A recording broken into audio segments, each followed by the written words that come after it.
할렐루야. 우리 2월 두 번째 주일 함께 예배하는 사랑하는 성도들, 주님의 이름으로 환영하고 축복합니다. 입춘이 지났는데 아직도 추우시죠? 옛날 어른들이 입춘 추위에 김치독이 얼어 터진다고 그런 말씀들을 하셨던 게 실감이 되는 올해입니다. 입춘이라고 하지만 아직 봄은 먼 것처럼 느껴지는 그런 날씨인데, 추위에 계속 웅크리고 지내다 보니까 몸이 좀 굳어지는 것 같습니다. 이 시간 설교 시간이지만 이렇게 좀 몸 좀 펴보시죠. 어깨도 좀 이렇게 돌리시고, 일어나서 기지개 펴라고까지는 말씀드리지 못하지만 몸을 좀 풀고 말씀을 나누면 좋겠습니다. 우리가 흔히 폼 잡는다 이런 말을 씁니다. 그죠? 근데 폼이라고 하는 말이 영어잖아요. 근데 언제부터 우리나라 사람들이 영어를 써서 폼 잡는다 이런 말을 썼을까 궁금해집니다. 폼을 자세라고도 하는데, 추운 날씨 때문에 웅크러드느라고 자세가 잘 안 잡힌다는 거죠. 이 자세가 비뚤어지기 시작하면 몸도 안 좋아지는 거니까요. 특히 운동하는 선수들한테는 이 폼이 참 중요합니다. 스포츠 중계를 보다 보면 그런 이야기들을 요즘에 많이 하더라고요. 그래서 저도 손흥민 선수 경기를 자주 보는데, 오늘 손흥민 선수 폼이 좋습니다, 해설자가 그렇게 이야기하는 날은 골도 많이 넣고 하더라고요. 세계적인 선수들은 그래서 그 좋은 폼을 유지하기 위해서 끊임없이 노력합니다. 왜 그렇습니까? 자세가 흐트러지면 좋은 경기력이, 제 실력을 발휘할 수 없기 때문에 그렇습니다. 그래서 좋은 폼을 유지하기 위해서 날마다 선수들이 훈련하는 거죠. 경기 중에 어떤 상황이 놓이더라도, 내 앞에 공이 오면 어떤 자세에서라도 좋은 플레이를 하기 위해서 늘 몸에 익히는 거죠. 우리 신앙도 마찬가지 아닐까 생각합니다. 영적으로 좋은 폼을 유지하는 게 중요하죠. 여러분도 영적으로 좋은 자세를 유지하기 위해서 늘 노력하는 성도들이 되시기 바랍니다. 우리가 습관적인 신앙은 피하자 얘기하지만 매너리즘에 빠지면 안 된다고 이야기하는 거죠. 하지만 신앙에 좋은 습관을 갖는 것은 중요합니다. 저도 습관에 대해서 자주 생각해 보게 됩니다. 언젠가 교육방송에서 이 습관에 대해서 한자어로 설명하는 것을 본 적이 있는데, 그래서 이게 인상이 남아서 설교 때 자주 이 말씀을 드립니다. 습관이라고 하는 한자가 익힐 습자, 버릇 관자잖아요. 그래서 익힌다라고 하는 습자가 날개에다가 날일자가 붙은 겁니다. 그래서 깃우자에다가 날일자가 붙어서 익힐 습. 그러니까 익힌다라고 하는 게 어떤 의미가 담겨 있냐면, 어린 새가 날기 위해서 매일같이 날개짓을 하는 것을 형상화한 글자가 익힐 습자라고 하는 거죠. 그러니까 새가 태어나면 본능적으로 나는 게 아니라, 새도 날마다 날개짓을 연습해야 날게 된다라고 하는 거죠. 버릇, 우리가 습관을 버릇이라고 하잖아요. 버릇 관자라는 거는 꿰 관자 옆에 마음 심자가 달려 있어서, 버릇은 마음에 꿰어질 정도로 익숙해진다, 그런 뜻이 담겨 있는 한자입니다. 그러니까 마음에 새겨서 매일 반복하는 것이 습관이 된다라고 하는 거죠. 우리가 인간을 영혼이라고도 하고, 몸과 혼과 영 이렇게 나눠서 설명을 하기도 하지만, 어떻습니까? 성경은 사람을 그렇게 나누어서 이야기하지 않죠. 몸이든 마음이든 영혼이든 다 나잖아요. 한 몸이라고 하는 겁니다. 몸과 마음이 떨어질 수 없죠. 그렇기 때문에 주의를 잘 지키십시오. 깨어서 기도하십시오. 날마다 말씀을 묵상하십시오.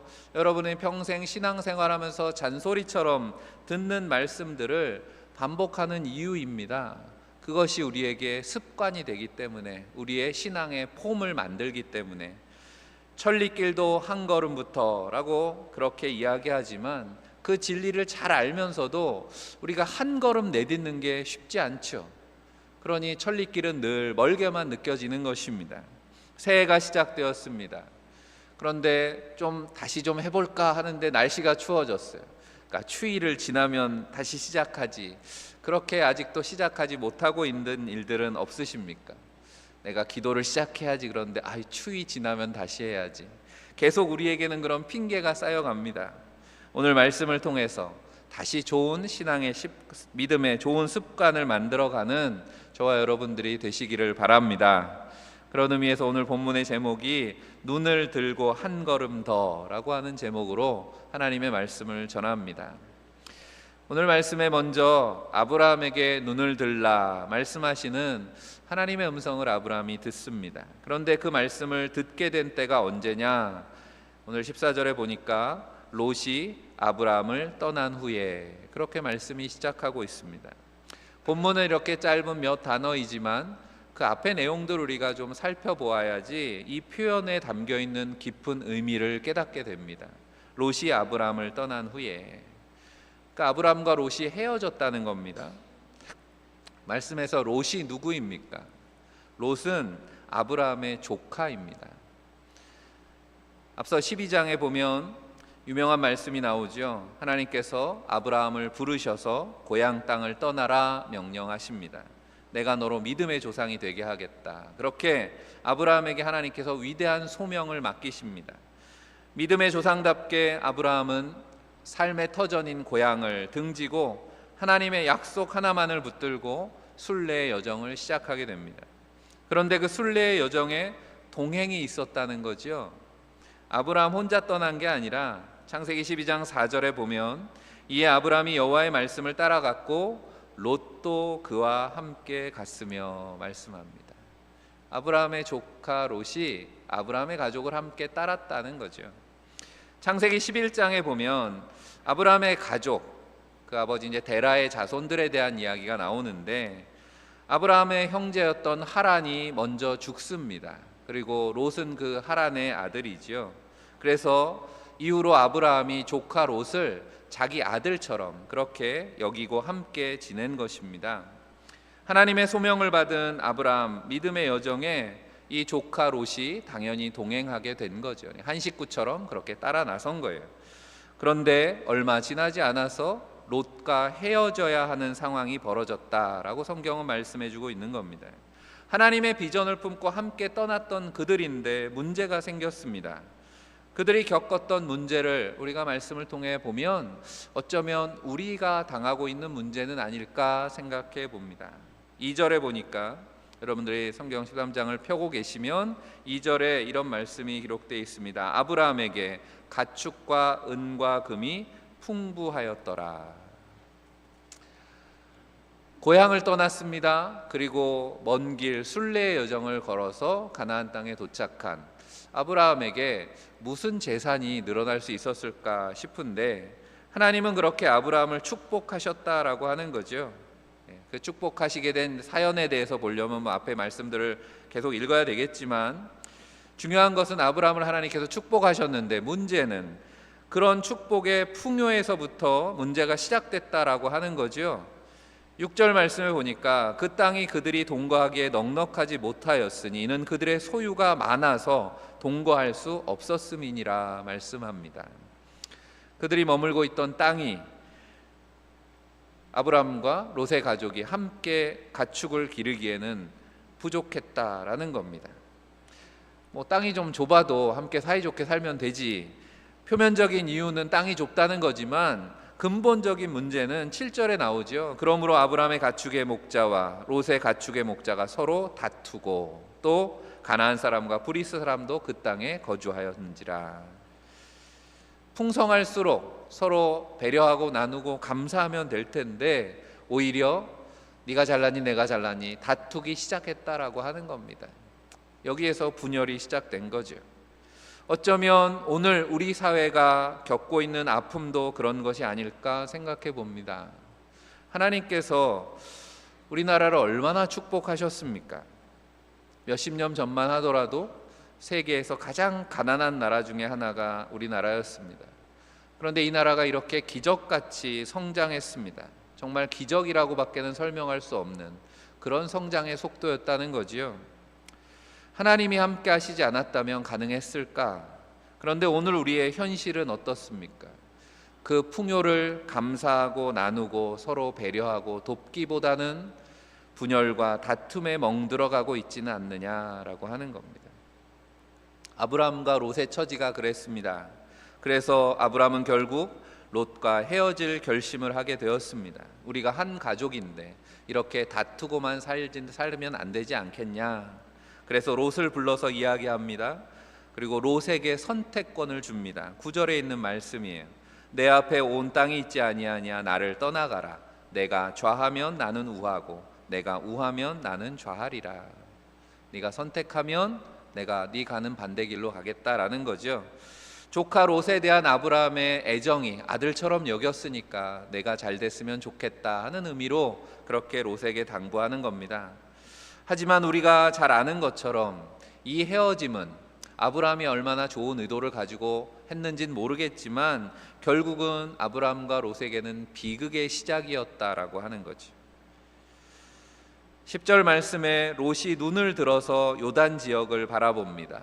소알까지 온 땅에 물이 넉넉하니 여호와께서 소돔과 고모라를 멸하시기 전이었으므로 여호와의 동산 같고 애굽 땅과 같았더라 말씀합니다. 롯이 눈을 들어서 바라봅니다. 그리고 롯의 눈에 보기에는 요단 동편의 소돔 땅이 살기 좋아 보입니다. 땅은 비옥해 보였는지 모릅니다. 그런데 문제가 있습니다. 마지막 말씀에 보니까 13절에 보면 소돔 사람은 여호와 앞에 악하며 큰 죄인이었더라. 이제 비극의 시작에 대해서 복선이라고 하죠. 그런 말씀이 기록되어 있습니다. 그리고 우리는 이 헤어짐의 결말이 어떻게 되었는지도 잘 압니다. 성경에 나오는 소돔과 고모라의 심판이 있었습니다. 결국 죄로 인해서 하나님의 심판을 받는 도성이 되었고 아브라함은 롯을 살리기 위해서 하나님께 열심히 기도하죠. 그래서 그 덕분에 롯의 가족들만 구사일생 목숨을 건지게 됩니다. 아브라함과 롯이 헤어지는 것 자체가 문제였다고 생각하지는 않습니다. 문제는 헤어짐의 과정에 있었습니다. 헤어짐의 과정 속에 롯과 헤어진 후에 하나님께서 오늘 아브라함에게 주시는 말씀 속에 그 문제를 좀 찾아봅니다. 오늘 14절 15절에 보면 너는 눈을 들어 너 있는 곳에서 북쪽과 남쪽 그리고 동쪽과 서쪽을 바라보라. 보이는 땅을 내가 너와 내 자손에게 주리니 영원히 이르리라. 하나님께서 아브라함에게 말씀하십니다. 그리고 오늘 읽은 18절 마지막에 이에 아브라함이 장막을 옮겨 헤브론에 있는 마므레 상수리 수풀에 이르러 거주하며 거기서 여호와를 위하여 제단을 쌓았더라 말씀하죠. 아브라함과 롯의 차이가 어디에 있는가 한번 생각해 보시기 바랍니다. 둘 다 눈을 들어서 갈 곳을 바라보았다는 겁니다. 둘 다 눈을 들어 바라봅니다. 그런데 롯의 시선은 그 땅의 풍요에 머물러 있습니다. 지금 내 소유가 많은데 그래서 이곳에서는 땅이 좁아서 우리 삼촌이랑 같이 살기가 불편한데 내가 어디에 가면 풍요롭게 살 수 있을까? 그래서 택한 땅이 요단 동편 땅이라고 하는 겁니다. 그런데 오늘 우리가 말씀을 그저 무심코 흘려 읽으셨을지 모르지만 주목해 봐야 되는 단어 중에 하나가 애굽 땅과 같았다라고 하는 표현입니다. 우리에게는 큰 의미가 없을지 모르지만 구약 성경을 읽는 유대인들 입장에서 보면 하나님께서 출애굽한 이후에 애굽으로 절대 돌아가지 말라라는 말씀이 있습니다. 그러니까 그 땅이 애굽 땅과 같았다라고 하는 표현에 담긴 의미가 있는 거지요. 갈대아 우르를 떠날 때 그들의 목적지는 하나님이 약속하신 땅 가나안 땅이었습니다. 그런데 풍요의 시선을 빼앗긴 롯의 가족은 가나안을 벗어나려고 했다라고 하는 겁니다. 하지만 아브라함도 하나님의 말씀을 듣고 고개를 들어서 바라봅니다. 그런데 아브라함의 시선은 땅이 아닌 약속의 땅을 허락하신 하나님에게서 떠나지 않았다라고 하는 것입니다. 그는 가나안에 머물기를 선택했습니다. 그리고 그 땅을 허락하신 하나님께 변함없이 예배하는 삶을 살았다. 성경은 기록하고 있습니다. 우리도 문제를 만나서 우리도 변화를 선택해야 될 때가 있습니다. 때로는 헤어지고 떠나야 되는 상황이 벌어질 수 있습니다. 눈을 들어야 할 때라고 하는 것입니다. 문제는 무엇을 쫓아서 우리의 눈을 드느냐라고 하는 거죠. 당장 눈앞에 보이는 필요, 우리 안에 인간적인 욕망을 따라가기가 쉽습니다. 그게 우리의 육신의 약함이라고 하는 것입니다. 보이는 것을 따라서 사는 것입니다. 하지만 믿음의 사람들은 보이는 것을 따르는 사람들이 아니라 하나님의 말씀, 약속을 따라가는 사람들인 줄 믿습니다.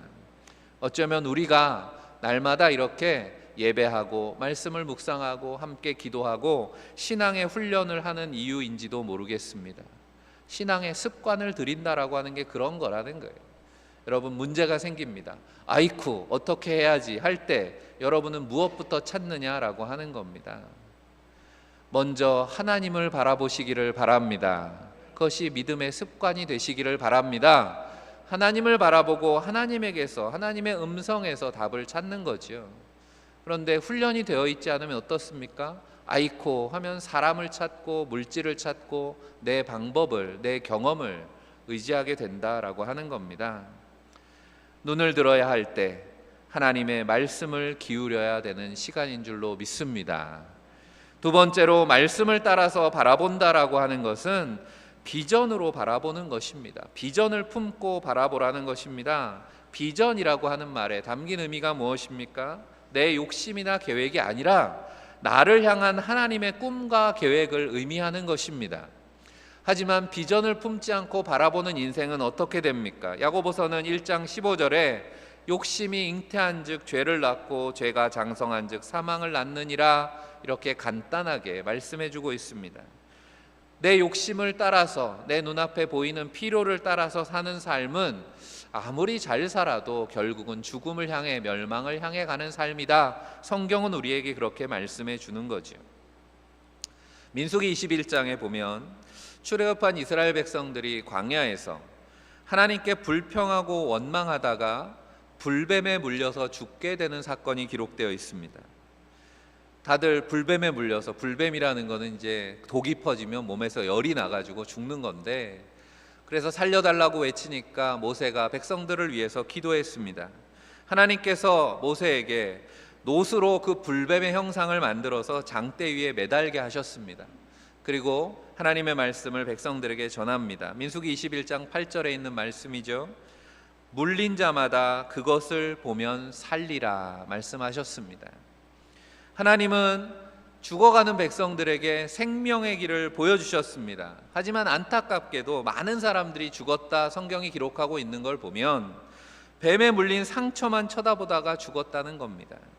지금 몸에 독이 퍼져서 열이 나서 죽게 생겼는데 그깟 장대 위에 노뱀이 나한테 무슨 소용이냐 무시했다라고 하는 겁니다.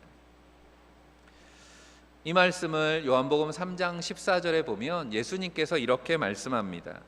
모세가 광야에서 뱀을 든 것 같이 인자도 들려야 하리니.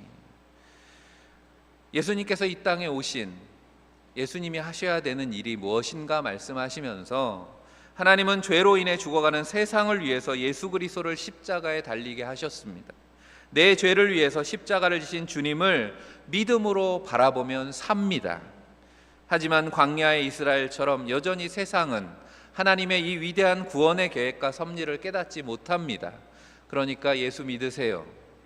함께 신앙생활 합시다. 여러분들이 전도하고 권면할 때 세상이 어떻게 반응합니까? 예수가 밥 먹여주냐? 경제가 어렵고 이렇게 삶이 팍팍한데 그깟 신앙생활이 내게 무슨 소용이냐? 무시한다라고 하는 겁니다. 하지만 우리를 향하신 하나님의 계획은 언제나 생명의 풍성함에 있는 줄로 믿습니다. 오늘 16절 말씀을 같이 한번 읽어보겠습니다. 내가 내 자손이 땅에 티끌 같게 하리니 사람이 땅에 티끌을 능히 셀 수 있을진데 내 자손도 세리라. 아멘. 하나님께서 내 눈을 들어 동서남북을 바라보라 말씀하실 때 하나님께서는 그 땅을 바라보라 라고만 말씀하신 것이 아닙니다. 땅만 바라보면 어떻게 됩니까? 롯과 같은 선택을 할 수밖에 없습니다. 풍요를 추구하고 이기적인 욕망의 노예가 되어서 결국 그가 가게 되는 길은 분열의 길이고 멸망의 길로 가게 되는 것입니다.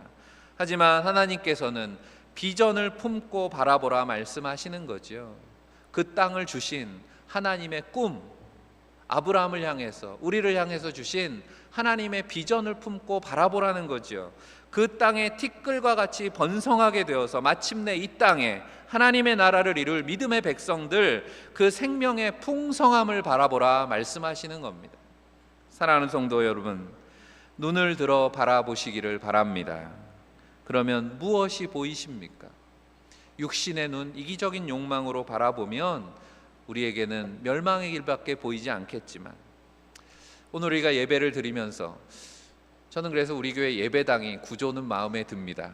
좀 공간이 부족한 아쉬움은 있지만 예배당이 높아서 눈을 들면 한참 들 수가 있습니다.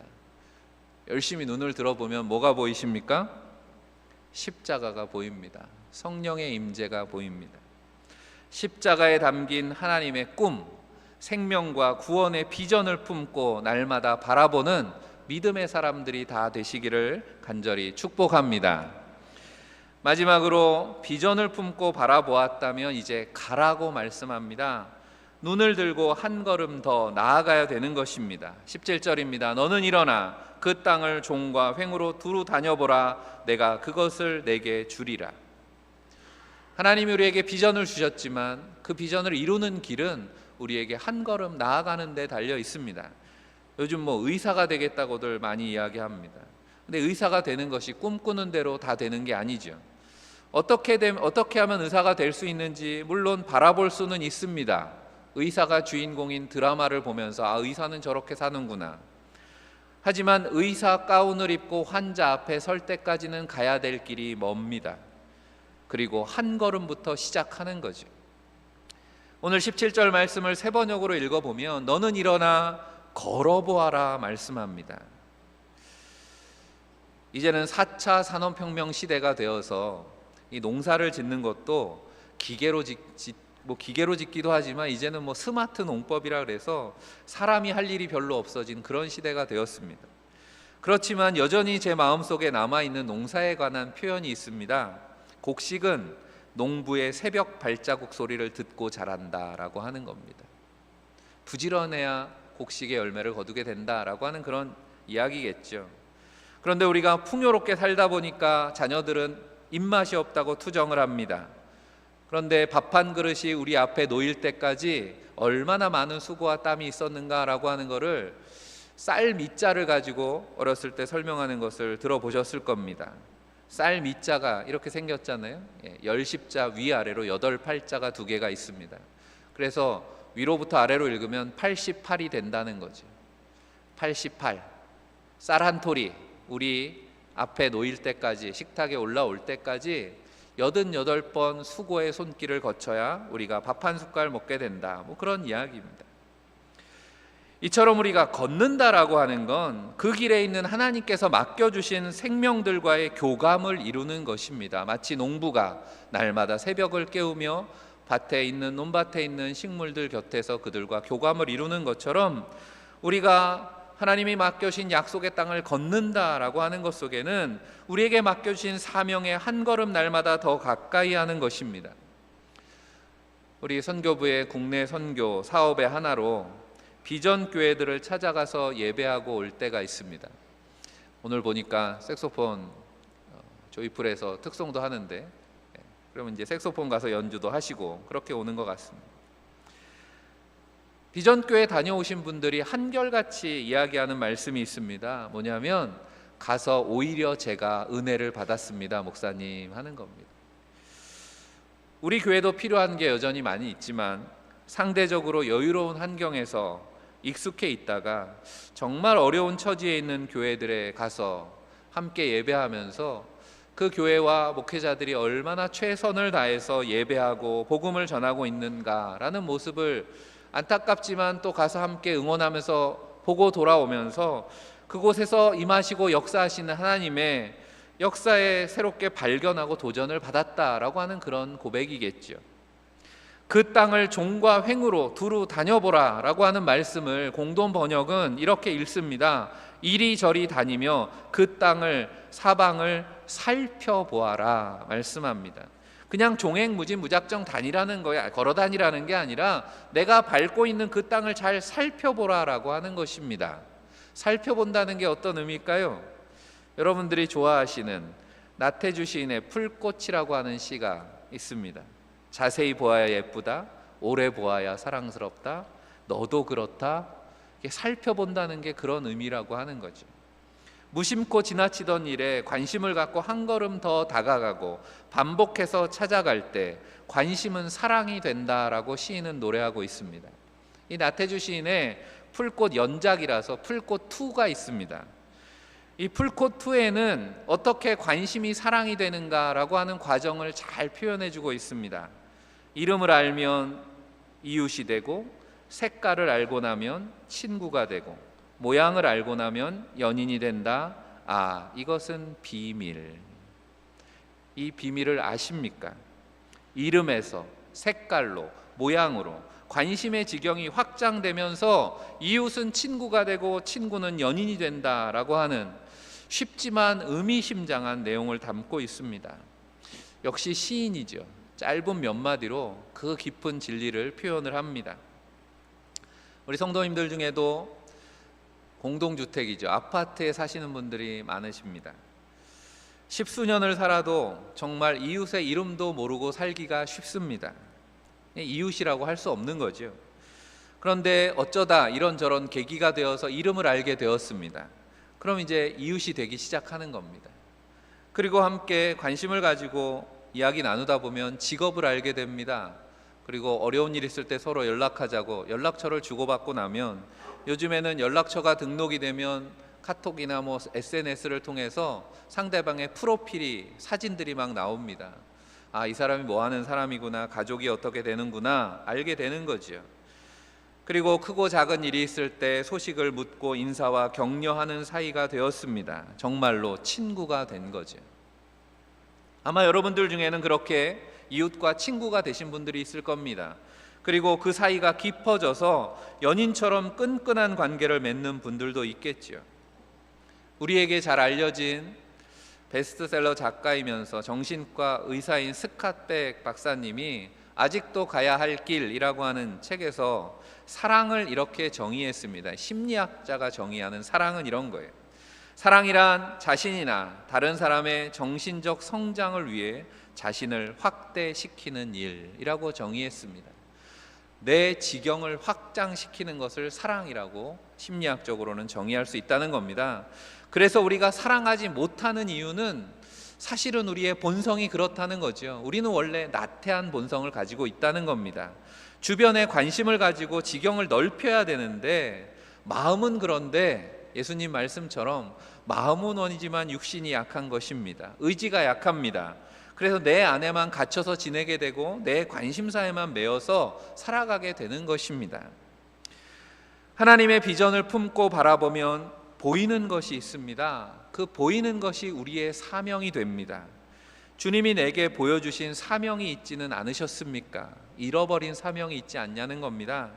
그 사명을 감당하기 위해서 한 걸음 가야 되는데 이런저런 핑계로 멈추게 됩니다. 그런데 어떻습니까? 서면 뭐 하고 싶어요? 앉고 싶고, 앉으면 눕고 싶고, 누우면 자고 싶고, 그러다가 죽는 겁니다. 좀 논리적으로 비약이 있겠지만 중간을 뚝 띄고 앞과 뒤를 연결하면 어떻게 됩니까? 사랑하지 않으면 우리는 결국 죽습니다.